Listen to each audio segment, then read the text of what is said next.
안녕하세요. 보험 전문 변호사 한세영입니다. 오늘은 손해사정사로 일하다가 억울하게 보험 사기 혐의로 경찰 조사를 받았지만 다행히 혐의 없음으로 최종 불기소 처분된 사례를 소개해 드리려고 합니다. 손해사정사의 역할과 책임 그리고 억울한 혐의를 벗어나는 과정에서 중요한 포인트들을 짚어보겠습니다. 끝까지 시청하시면 도움이 되실 것 같습니다. 먼저 손해사정사는 보험회사 소속으로 근무하는 소속 손해사정사와 보험사와 독립적으로 활동하며 피보험자로부터 의뢰를 받아서 일을 하게 되는 독립손해사정사로 나뉩니다. 이 손해사정사는 보험업법에 따라 다음과 같은 업무를 보는데요. 손해 발생 사실을 확인하고 보험 약관과 관련 법규 적용 여부를 판단하며 손해액 및 보험금을 산정하고 관련 서류 작성 및 제출 대행, 그리고 보험사에 대한 의견 진술, 업무 등을 진행합니다. 손해사정사는 중립적인 위치에서 공정하게 업무를 수행해야 하는데요. 만약 고의로 진실을 숨기거나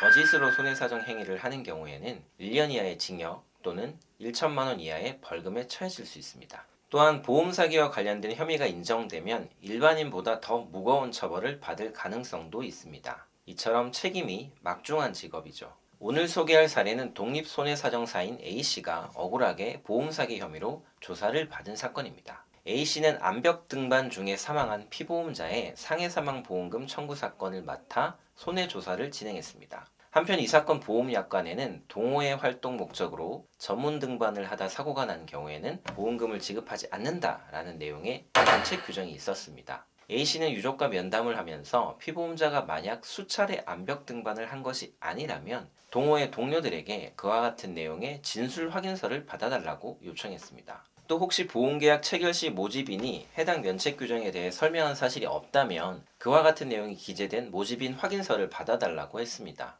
그런데 유족이 자기들은 그런 서류를 어떻게 써야 할지 모르니까 양식을 하나 만들어 달라고 했습니다. A씨는 인터넷에서 적당히 검색해서 다운받은 서류를 건네주었습니다. 유족이 동호회 동료들로부터 피보험자가 일회성으로 등반을 했다는 진술 확인서를 받아왔기에 A씨는 이를 바탕으로 보험금 지급이 타당하다는 의견을 담은 손해사정서를 보험사에 제출했습니다. 하지만 황당하게도 보험사는 A씨가 유족의 보험 사기 행위를 교사했다는 혐의로 경찰에 진정을 제기했습니다. 보험사가 조사를 해보니 사망한 피보험자는 사고 전부터 여러 차례 전문 등반을 해왔던 것이 밝혀진 것이었습니다. 보험사는 보험 전문가인 손해사정사 A씨가 유족에게 허위 서류 작성을 지시했다고 주장한 것입니다. A씨는 억울함을 호소했지만 경찰은 혐의가 인정된다고 판단해 사건을 검찰에 송치했습니다. 네, A씨 입장에서는 아주 억울한 상황이죠. A씨가 저희를 찾아와서 도움을 요청했습니다. 구체적인 부분은 말씀드릴 순 없지만 저희는 사건을 철저히 검토한 후에 A씨는 손해사정사로서 정당한 업무를 수행한 것이라 주장했습니다.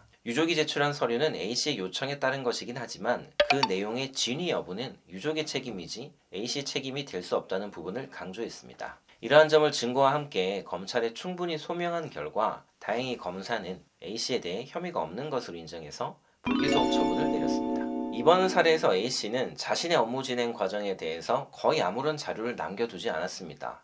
독립손해사정사 분들 중에 이런 분들이 많으실 텐데요. 이 사례와 같이 문제가 생길 수 있는 의뢰인들을 만나게 되면 그들과 업무 과정도 구체적으로 기록으로 남겨두는 것이 중요합니다. 그렇지 않으면 오늘 사례처럼 보험 사기에 공범으로 몰릴 수 있습니다. 이미 밖에서 수년간 독립손해사정사로 근무하신 분들은 애초에 문제가 될 가능성이 있는 사건과 의뢰인을 구별하실 수 있을 것입니다. 이때 당장 눈앞에 수수료가 눈에 밟히더라도 제발 진행하지 마시기 바랍니다. 이후에 매우 큰 고초를 당할 수 있습니다. 오늘은 억울한 보험 사기 혐의로 경찰 조사를 받았던 손해사정사의 사례를 다뤄봤습니다. 손해사정 업계에서 일하시는 분들께 도움이 되셨길 바랍니다. 추가로 궁금한 점이 있거나 비슷한 상황에서 어려움을 겪고 계시다면 댓글이나 상담 요청을 남겨주세요. 지금까지 보험 전문 변호사 한세영이었습니다. 감사합니다.